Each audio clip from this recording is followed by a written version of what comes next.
กันแถมปล่อยปีใหม่ย้อนสู่ปัญแหงเธอมักมีเจอคนใหญ่อย่าไปน้องน้ำเงินเคยทิ้งถุงปีเมื่อเอาสุดท้ายเธอเลี้ยงปัญแหงนึกหลายเอาคน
สุดยอดยอสูงบ่หมดไทย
พอเขาหมีได้หันจากพอเขารุนแรงเสียงเขาว่าเราเดี๋ยวมันงอ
วัดเมืองหลวงนะครับเพื่อที่จะจัดงานประเพณี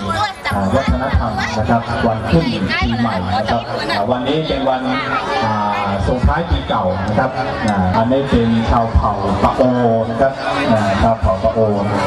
ดูแล้วก็สวยนะครับทุกคนก็ให้ความสำคัญกับชนเผ่าให้กับชนเผ่าแต่ก็